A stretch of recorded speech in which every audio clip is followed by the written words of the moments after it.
ಮಾರ್ತಾಂಡವರ್ಮ ಆಡಳಿತಕ್ಕೆ ಬರುವ ಮುಂಚೆ ವೈನಾಡ್ ಸಂಸ್ಥಾನದಲ್ಲಿ ಅನೇಕ ಗೊಂದಲಗಳು ಮತ್ತು ಅವ್ಯವಸ್ಥೆಗಳು ಮನೆ ಮಾಡಿದ್ದವು.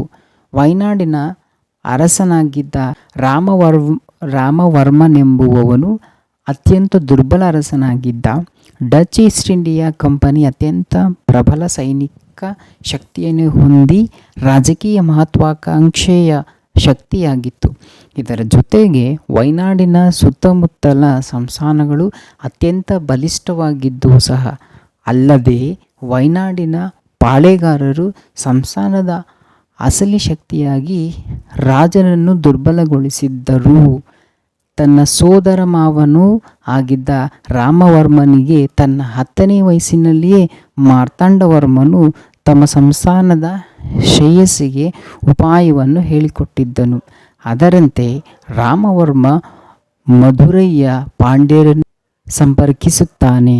ಇದರ ಪರಿಣಾಮ ಸಂಸ್ಥಾನದ ಪಾಳೆಗಾರರು ಮೆತ್ತಗಾಗುತ್ತಾರೆ. ಹೀಗೆ ಮಾರ್ತಾಂಡವರ್ಮ ಬಾಲ್ಯದಿಂದಲೇ ಗಮನ ಸೆಳೆಯುತ್ತಾನೆ.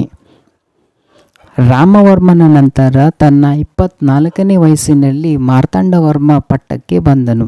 ವೈನಾಡ್ ಸಂಸ್ಥಾನದ ಗಡಿಯನ್ನು ವಿಸ್ತರಿಸಲು 5,000 ಸೈನಿಕರ ಸೈನ್ಯವನ್ನು ಕಟ್ಟಿದನು. ರಾಮವರ್ಮನ ನಂತರ ತನ್ನ 24ನೇ ವಯಸ್ಸಿನಲ್ಲಿ ಮಾರ್ತಾಂಡವರ್ಮ ಪಟ್ಟಕ್ಕೆ ಬಂದನು. ವೈನಾಡ್ ಸಂಸ್ಥಾನದ ಗಡಿಯನ್ನು ವಿಸ್ತರಿಸಲು 50,000 ಸೈನಿಕರ ಸೈನ್ಯವನ್ನು ಕಟ್ಟಿದನು. ಮೆಣಸು ಬೆಳೆಯುವ ಪ್ರದೇಶಗಳನ್ನು ತನ್ನ ಕೈವಶ ಮಾಡಿಕೊಂಡನು.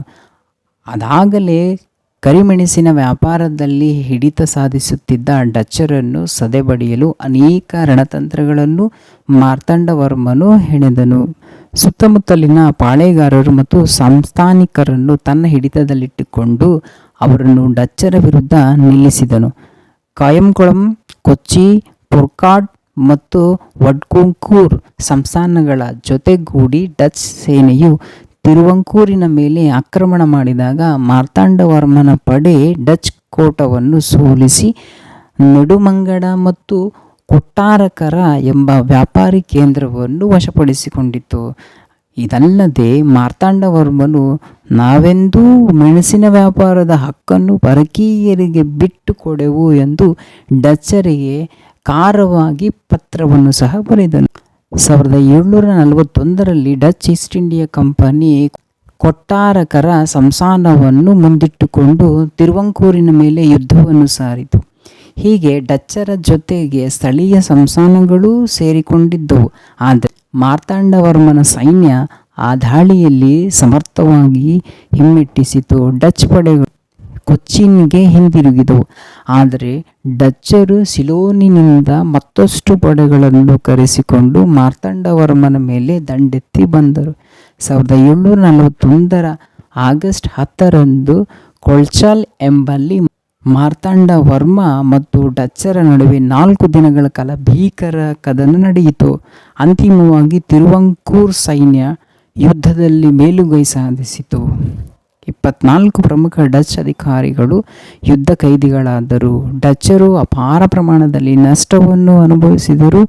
ಹೀಗೆ ಈ ಯುದ್ಧದ ನಂತರ ಮಾರ್ತಾಂಡವರ್ಮ ಸುಮ್ಮನೆ ಕೂರಲಿಲ್ಲ. ಇಡೀ ದಕ್ಷಿಣ ಭಾರತದಿಂದ ಡಚ್ಚರನ್ನು ಕಿತ್ತೊಗೆಯಬೇಕೆಂದು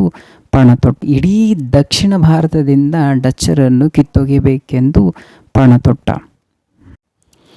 ಕೇರಳ ಮತ್ತು ತಮಿಳುನಾಡಿನಲ್ಲಿ ಮೆಣಸಿನ ವ್ಯಾಪಾರದಲ್ಲಿ ಹಕ್ಕು ಸಾಧಿಸಿದ. ಡಚ್ಚರ ಹಿಡಿತದಲ್ಲಿದ್ದ ಬಂದರುಗಳನ್ನು ಮರಳಿ ವಾಪಸ್ ಪಡೆದ. ಮಾರ್ತಾಂಡವರ್ಮನ ಆಳ್ವಿಕೆಯಲ್ಲಿ ಕೊಚ್ಚಿ ವಿಶ್ವದ ಪ್ರಮುಖ ಸಾಂಬಾರ್ ಪದಾರ್ಥಗಳ ಕೇಂದ್ರವಾಗಿ ಗುರುತಿಸಲ್ಪಟ್ಟಿತು. ತಿರುವಂಕೂರ್ ಸಂಸ್ಥಾನ ಅತ್ಯಂತ ಶ್ರೀಮಂತ ಸಂಸ್ಥಾನವಾಯಿತು.